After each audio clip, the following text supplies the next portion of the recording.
कश्मीर घाटी के पहलगाम में हाल ही में हुए आतंकी हमले ने पूरे देश को झकझोर दिया। हमले में निर्दोष पर्यटक मारे गए और आम नागरिक घायल हुए और इस हमले के तार सीधे पाकिस्तान से जुड़ते दिखे। पाकिस्तान की आदत पुरानी है सीमा पार से आतंक फैलाना, लेकिन अब इस आतंक को हथियार मिल रहा है तुर्की की ओर से।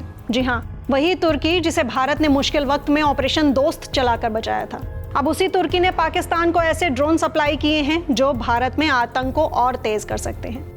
तो चलिए अब आपको वाकिफ कराते हैं तुर्की के पाकिस्तान प्रेम से। तुर्की का पाकिस्तान प्रेम नया नहीं है। तुर्की के राष्ट्रपति रेसेप तैयप एर्दोगन लगातार कश्मीर को लेकर भारत विरोधी बयान देते आए हैं। 2023 में उन्होंने संयुक्त राष्ट्र में कश्मीर का मुद्दा उठाया था, वो भी बिना भारत का नाम लिए, पूरी तरह पाकिस्तान के पक्ष में खड़े होकर। अब तुर्की ने एक और कदम बढ़ाया है, पाकिस्तान को ड्रोन डिलीवर करके। ये ड्रोन साधारण निगरानी ड्रोन नहीं है, ये हथियारों से lace buyer cutter TB2 drone हैं जिनका इस्तेमाल सीरिया, लीबिया, अजरबैजान जैसे युद्ध क्षेत्रों में हो चुका है। अब वही ड्रोन पाकिस्तानी आर्मी और ISI के हाथों में है। अब वाकिफ कराते हैं आपको भारत के गुस्से से।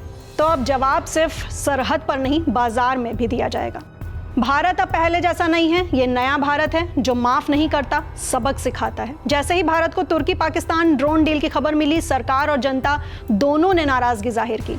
कश्मीर में तुर्की से आए सेब और फलों पर प्रतिबंध की मांग तेज हो गई। कुछ राज्यों में व्यापारी संगठनों ने तुर्की माल का बहिष्कार शुरू कर दिया। भारतीय टूरिस्ट कंपनियों ने तुर्की टूर पैकेज कैंसिल करने की मुहिम शुरू की। एक आंकड़े के अनुसार हर साल करीब 3 लाख भारतीय तुर्की जाते हैं।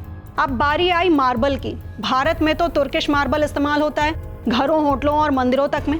अब वहां भी मांग उठने लगी है कि इसका बहिष्कार हो। अब उदयपुर के संगमरमर कारोबारियों ने तुर्की का मार्बल नहीं खरीदने का फैसला किया है।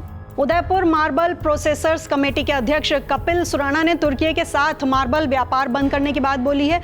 उन्होंने कहा है कि उदयपुर एशिया का सबसे बड़ा मार्बल निर्यातक है। कमेटी के सभी सदस्यों ने सर्वसम्मति से तुर्की के साथ व्यापार बंद करने पर सहमति जताई थी, क्योंकि तुर्की पाकिस्तान का समर्थन करता है। भारत में आयात होने वाला 70% मार्बल तुर्की से आता है। तो अब ड्रोन का खतरा, भारत की रणनीति क्या है? अब सवाल यह है कि तुर्की के ये ड्रोन पाकिस्तान को क्यों दिए गए? कई रक्षा एक्सपर्ट्स मानते हैं कि ये डील सिर्फ व्यापार नहीं बल्कि एक साजिश है। ISI अब इस ड्रोन का इस्तेमाल कैसे करेगा? घुसपैठियों की मदद के लिए, भारतीय आर्मी की लोकेशन ट्रैक करने के लिए और आतंकी ठिकानों की हवाई सुरक्षा के लिए। लेकिन भारत इसके लिए तैयार है। DRDO के पास अपने घरेलू ड्रोन हैं और एंटी ड्रोन टेक्नोलॉजी पर भी काम तेजी से चल रहा है। इसके साथ साथ भारत अब अपने मित्र देशों इजराइल, फ्रांस और अमेरिका के साथ मिलकर सुरक्षा तकनीक को और मजबूत कर रहा है। तो तुर्की का दोहरा चेहरा, दोस्ती में धोखा, यही तुर्की है जिसे भारत ने भूकंप के दौरान हजारों टन राहत सामग्री भेजी थी। ऑपरेशन दोस्त के तहत भारत ने तुर्की में फंसे सैकड़ों लोगों को बचाया, मेडिकल टीम, NDRF और राहत सामग्री तक भेजी थी। लेकिन बदले में क्या मिला? कश्मीर पर बयानबाजी, पाकिस्तान को समर्थन और अब हथियार। ये सिर्फ धोखा नहीं, कूटनीतिक विश्वासघात है।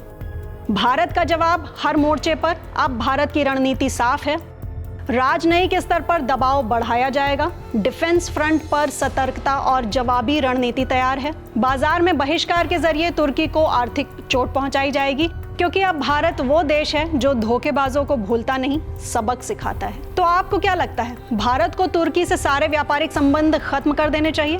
कमेंट सेक्शन में हमें अपनी राय जरूर बताएं और इस वीडियो को लाइक और शेयर करें ताकि सच सब तक पहुंचे। और ऐसे ही एक्सप्लेनर्स के लिए चैनल को सब्सक्राइब करें।